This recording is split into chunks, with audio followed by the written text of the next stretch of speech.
You're probably working at home right now. You're probably like one of millions of Americans doing that. It's also a classroom now, and there's some undercover costs to being at home that may surprise you. You need to pay attention to this. Local financial expert Mark Falter from Mid-American Wealth Advisor Group is back with us. Good to see you.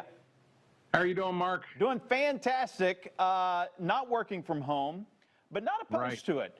What are some of the secret costs that people may not be aware of? You know, one half of everybody out there working right now is working from home.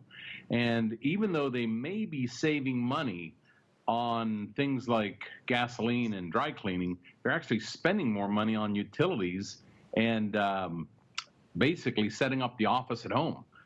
Between that and groceries. Groceries is another one that's actually increasing.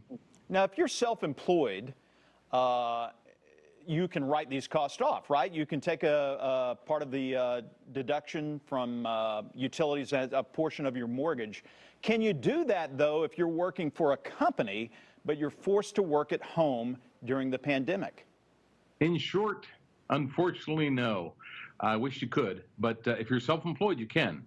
But one thing you do want to keep track of is if you do work from another state other than your home state, you may end up having to pay income tax from that state. But I wish you could, but unfortunately, these can't come as a write-off to a W-2 employee, only a 1099 or self-employed person. Have you heard of any push to change that through the tax laws in Congress? I mean, with so many, we've had a paradigm shift in America, basically. Yeah, we have. We're not going back to where we were. People are going to be working at home. It's more efficient, more productive. You don't have to drive as much. It's better on the environment. So we're not going back. When is the tax law going to catch up with that, do you think? Oh, I don't think you'll see anything until after the election. There's not going to be any new tax changes between now and then, and potentially down the road.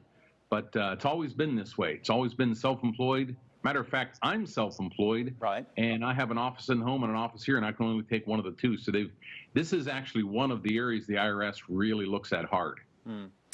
So, all right, so you've got to be everyone needs to be on a budget, basically. I know we hate talking about that budget word. Call it whatever you want. How do you fit this into your budget, and how do you deal with it long term? You know, expenses have changed a lot. You know, where we're, like I said, saving money on dry cleaning, we're spending more money on utilities. So a new budget, it's kind of like the old pair of pants don't necessarily always fit, you know, new. Yes. And same thing with a budget.